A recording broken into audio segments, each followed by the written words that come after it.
Hello everyone, welcome back to Help Me Think, another episode of me talking about whatever.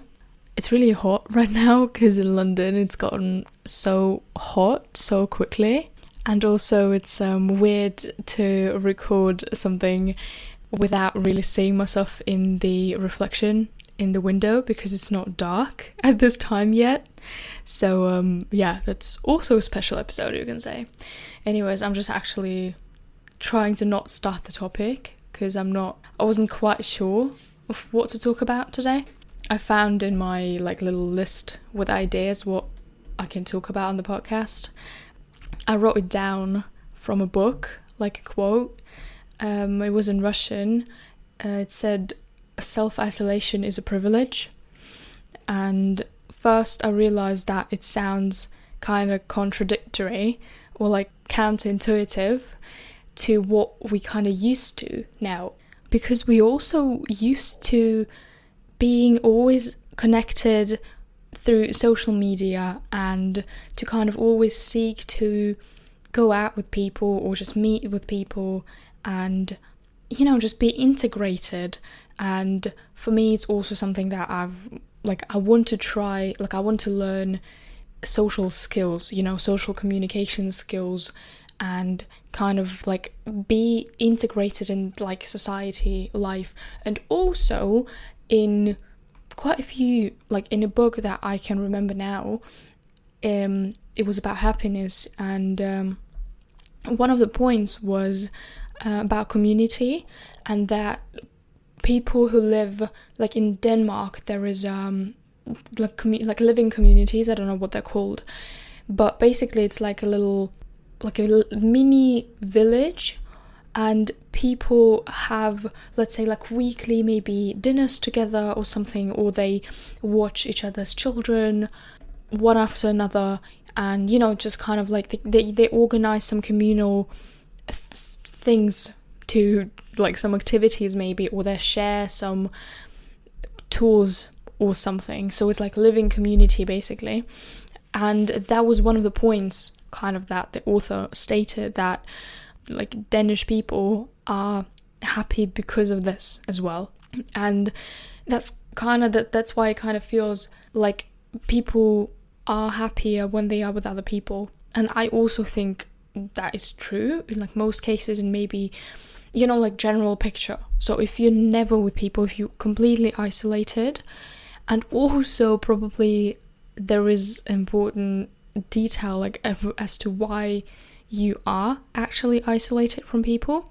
But nevertheless, the point of self-isolation is a privilege doesn't really sound like it is true, because I don't know, I feel for me at some point, and maybe for many people, it sounds like not a chore, it's a necessity that you sometimes you are sometimes isolated, and then you try to maybe catch up with your friends again, or to get in touch with some other people when you're just so alone, and it's just something bad, and sometimes I guess if you haven't decided to be isolated, then it might be not such a good thing.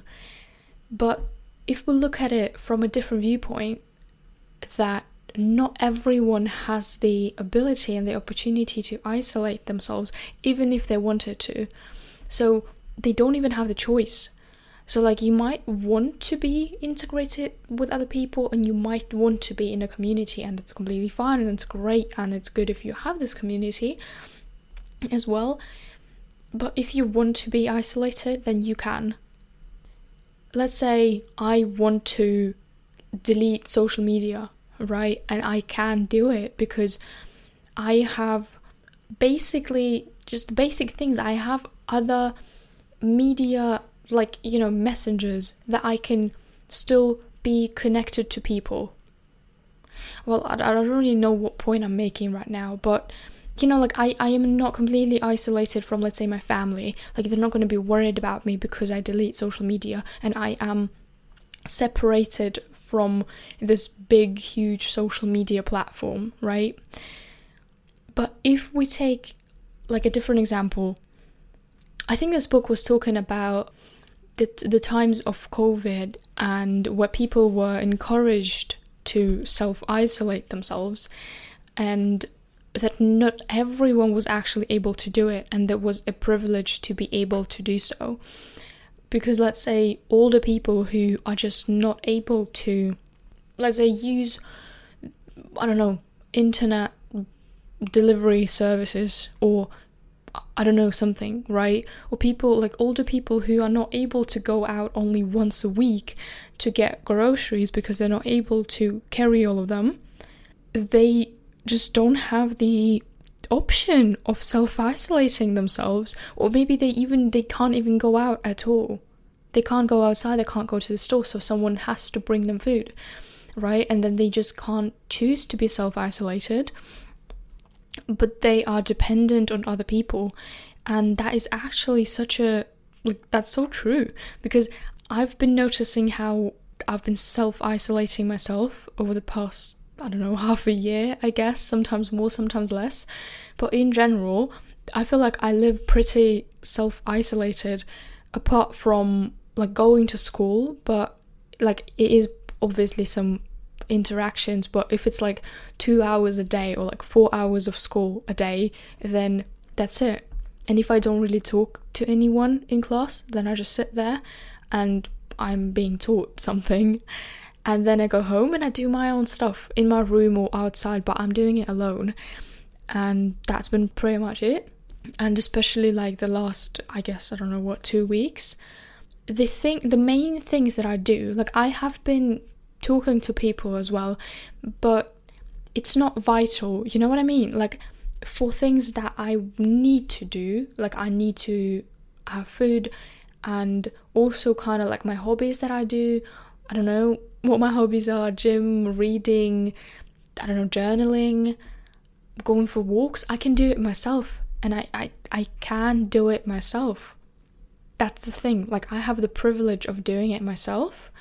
And obviously there is a difference between self-isolating by going to the woods, let's say, and just living there in this cabin. I saw this guy on somewhere TikTok who lives in like this cabin, and he's got like solar batteries to power his whole house. He's built it all himself. He's got this rainwater collecting tank, I don't know, and then he's got it in his shower, like inside the house. He grows his food, he doesn't pay the bills, and he's got even like a computer to play in his room, in his house, in this cabin, all powered by solar battery. That's crazy. Like that's a different, level of self-isolation, I guess. But also self-isolate, like I feel like a person, if he lives in the woods, right, and then he plays on his computer, and he talks to people, let's say every day, who he's playing with, and then if he posts on social media and he gets feedback on his videos, and maybe he's got some, I don't know, content manager or something, right, who does this, I don't know, something for him, and his monetization and all that stuff. I don't really know how it works, but let's say there is someone. And then there is a person who lives in a big city. Like, I'm not going to say me, because I'm not completely self-isolated, and I do still talk to people, and lately I feel like I've been like opening up more. I love this weather, honestly. It's making me, I don't know, first so like motivated and so passionate about so many things, and just so like creative and curious, and I research stuff, and I get to do like I finally do stuff that I've been wanting to do for so long, but I've never just got the like motivation. Right, I'll go back to it, but I want to finish my point. So I'm not completely like self-isolated, because I still talk to people, and again, like I said, I've been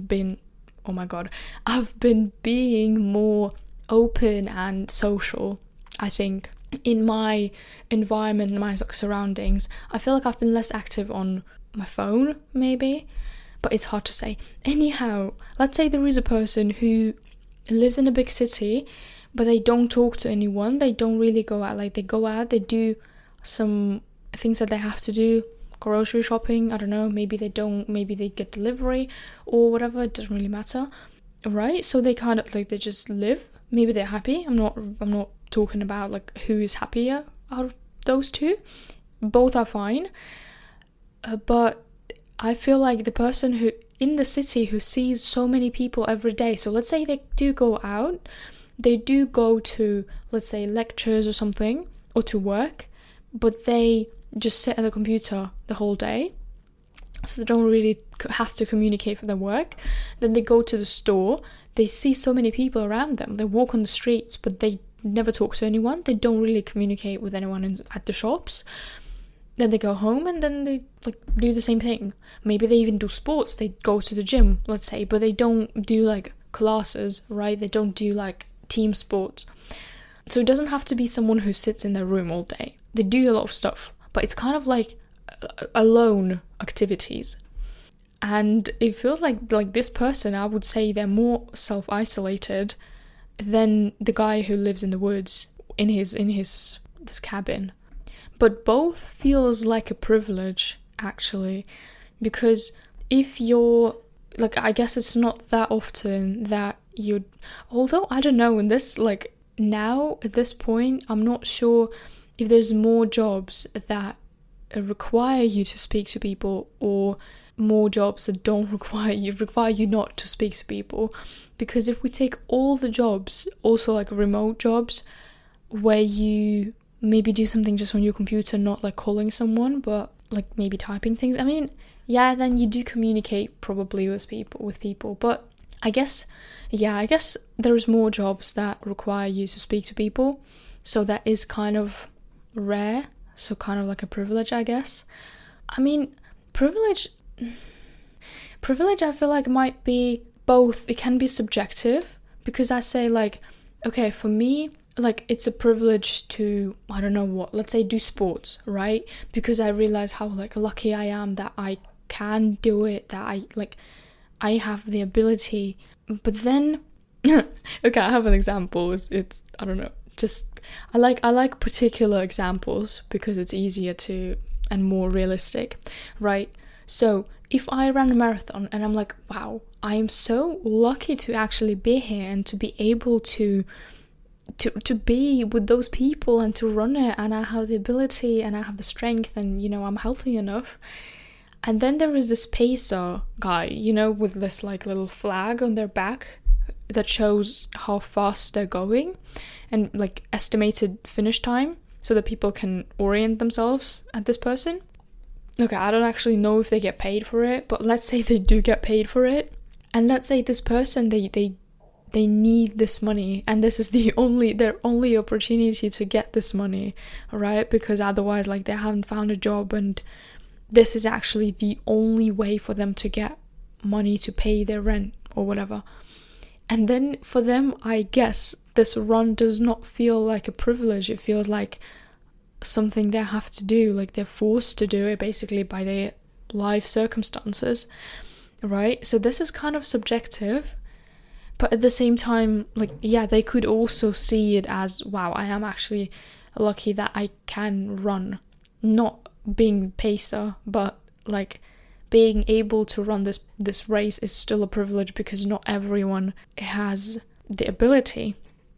However, if we talk about privilege, like, let's say it's kind of similar to like what is abnormal and what is normal. Because there's different definitions of abnormality, and also then like privilege, is it something that is rare?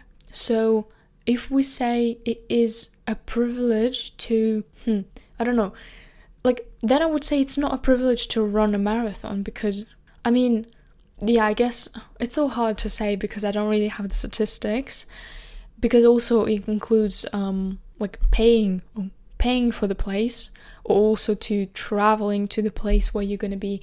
But anyways, let's say running, not marathon. Let's leave the marathon. I'm just also in a marathon mindset, because there was a London marathon literally like 5 days ago. So on this last Sunday from when this is going to be coming out, so a week ago. Yeah, so I'm just having like this is where I'm getting marathon from. Anyways, let's say running, right? Just like moving your body in the way of running. And I guess that still in this world there is more people who would be able to run, right? So in percentage there is less disabled people, or way too old people who, or ill people who are like in the hospital or something, who are not able to run. And then is it still a privilege? Because like it is the majority of people who actually can do it, right? So it's like so hard to, like, I don't actually know what definition of privilege to take, but I guess I prefer the one with, so even if there is a minority of people who cannot do it, there is still some people who cannot do it.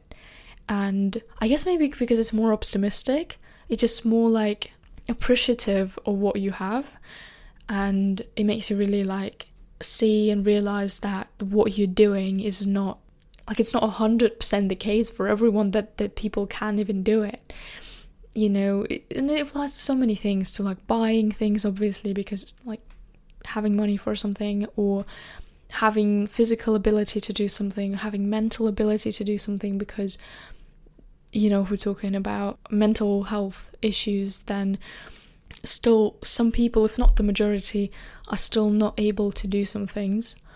And yeah, I guess I just like to see it the way, not in like statistical way, majority minority of people who are able to do something, but in actual like, wow, not everyone can do it, so it is a privilege. Well, I guess then you can say it about everything, really, that like anything that you can think of, there is a person in this world who cannot do it for whatever reason. I don't know, like down to walking or breathing, or like thinking straight. Like, I guess it reminds me of the first episode of the Money and Freedom, where I talked about like to some extent we are always free, because you still have the ability to like walk, like, and when you think you're not free to do anything, like you can't do anything, you're so like restricted by so many forces, you can still do so many things that you don't realize that you are doing every day, or you could be doing every day, that not everyone has the freedom to do or the ability to do. So it kind of like, yeah, just reminded me of that topic. So I guess it is really applicable to so many things, but in reference to self-isolation is just so counterintuitive, again, in our times, and in, I guess, values in our times that people have, to always be connected, to be in society, that like isolation does not seem as desirable. Maybe also after COVID, when people were forced to self-isolate, but without actually realizing that some people are also forced to be self-isolate, but they are actually not able to do so. Like, they would maybe love to be helpful and, not pose a danger to society, but they just cannot, otherwise they'll die. Like, literally, like an old grandpa who's not able to walk out the house by himself, and he needs a person to bring him food and to cook for him, let's say. Not even bring him food, but just to be with him, or to like take care of him. He's not able to self-isolate, right? Anyways, now I can get back to what I started to say about London weather, about wonderful warm summer weather, and me being motivated and finally doing stuff that I wanted to do. Drum roll, I bought myself inline skates after like 2 months of not really contemplating. I must be honest, I kind of forgot about it. I kind of had it in the back of my head. But yeah, so in the beginning of March I started to see people just skating, and I was like, true, I used to do that too, and I was actually really fun, and I want to get back into it, and I want to buy myself inline skates. These are like basically like normal skates, not those with like, not the quads with 4 wheels like a car, but like all in one line skates, inline skates. Anyways, right, and so I wanted to get it for like my birthday, like my myself birthday present, and then somehow another month and a half went by, and yesterday, oh my god, it was such an interesting encounter. I was just sat outside, because if you don't have social media, I must tell you, you get bored in your room quite quickly. Because being on social media outside sucks because it's so bright. Like if it's good weather, obviously. If it's sunny, it sucks because you can't see the screen. You don't really see anything. So you stay in your room. But other than that, there is, for me at least, like this week, I feel like there is not much to do in my room. And in the evening, I'm like, I've done everything that I wanted to do. I don't want to study. And I just get outside, and because if I can't run or don't want to go for a run, I just go to the river and I just sit there and I read or I journal or something. And there is also this nice group of people who do dancing on some days of the week. Very cute. They do like some, I don't know, Spanish or some, I don't know, Mexican music or something. I don't really know, but probably Spanish. And they just dance. It's not like a lessons or anything, but they're so cute. I've just watched them yesterday. It was really, really, really cute, really nice. And I just sit there, and this guy on inline skates passed by, and he was also carrying like this camera with a stabilizer. I was like, wow, that's so cool. Like he's probably filming something really cool, maybe for someone. And the skates caught my eye, and I was like, yeah, true, skates, right. And like I turned around when he passed by, and I was like, skates, because he was going also quick, and that looked cool. And he turned around at the same time, and I think he got the message that I liked him or something, I don't know. And so he left, and I opened my phone and I started researching the skates again, like where I can get them, because last time when I started researching, it was like some really cheap and some really expensive, and I was really torn between the two.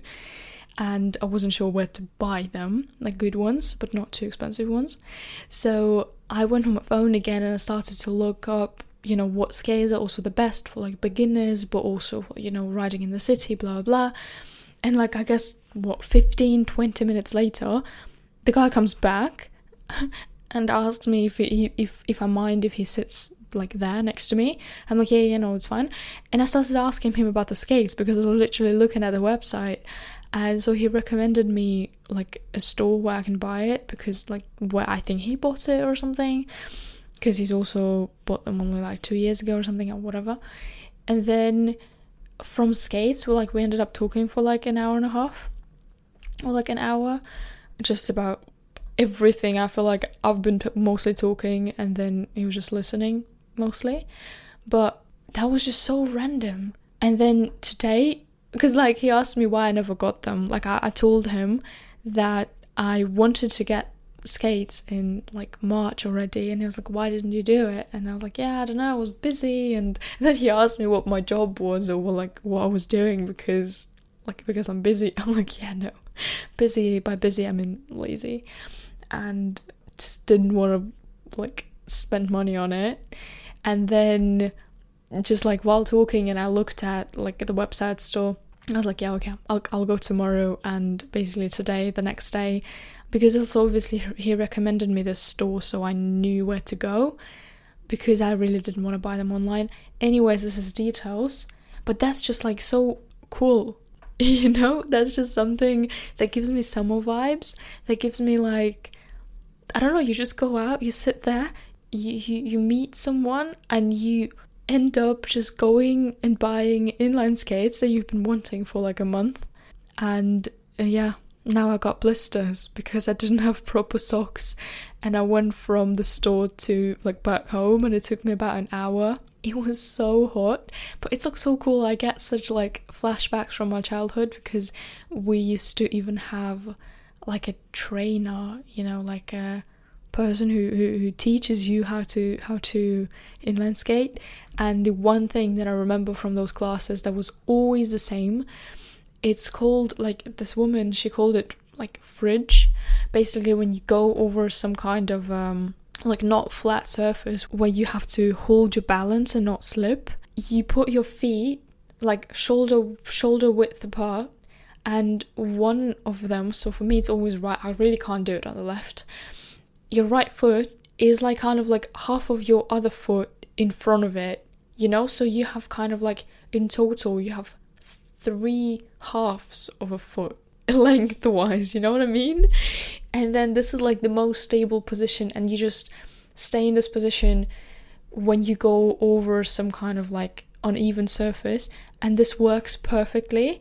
This is just something that gives me like security when riding, and that fascinates me, honestly, that like I must say it must have been more than 10 years ago, so it must have been when I was like, I don't know what, 7 years old maybe, and still like 10 years later I still remember this little trick, you know, that I've been taught. I think that's so crazy how your brain remembers something like this, because like it's probably like procedural memory, but at the same time I do remember her explaining it to me, but I don't really remember much else. Maybe because this was really vital when riding in the city, or it was just something really important not to fall, because obviously like how to do, I don't know, some kind of curves, it's not really that important. It's just kind of like something that you learn, some tricks.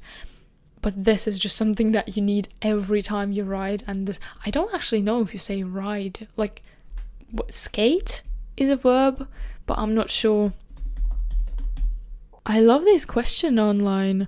Does roller skating burn belly fat?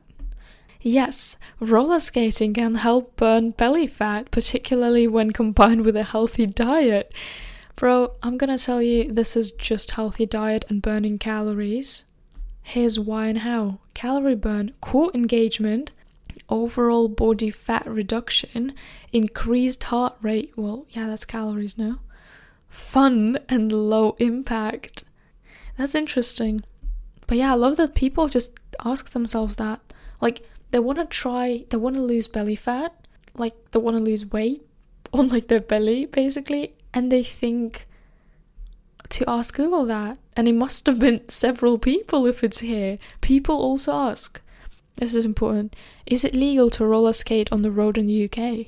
May skate on the road unless it is restricted by park notice and in any other area where permitted. Is 40 too old to roller skate? Yes, roller skating... What? Oh, yes, roller skating can be very safe for adults over 40, especially when proper protective gear is worn. Now that's cute. You guys go skate. Wow, there is a thing, electric roller skates. Are they legal in the UK? They are banned. Ooh. Are curved blades? What is curved blades? Is it legal to own a sword? What the fuck? God.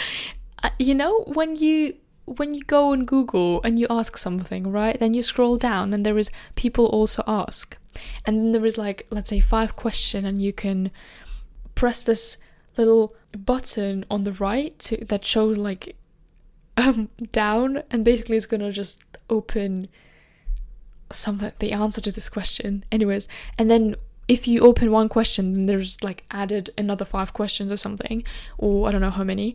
And basically the more questions you open, the more questions appear like at the bottom. And now by opening like a couple of questions, I got to, is it legal to carry a 3-inch blade in the UK?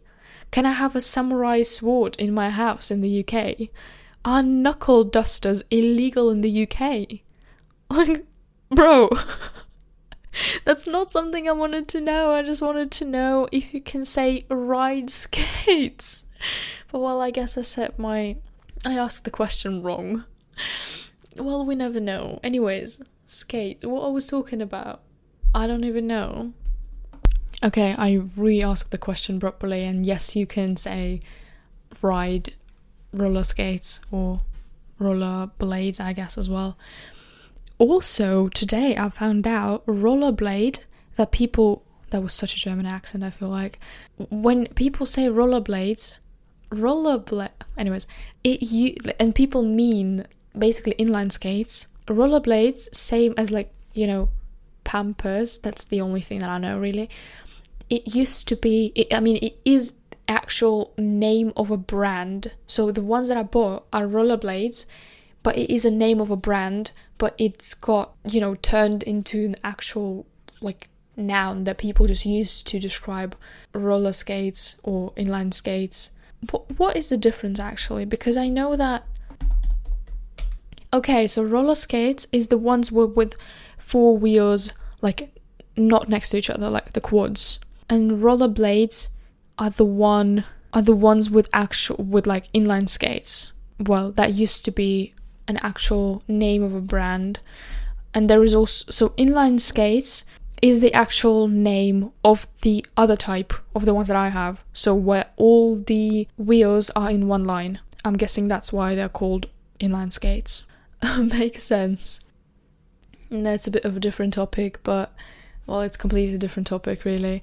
But that's just something that I also contemplated talking about, but I didn't really know what to like say about it.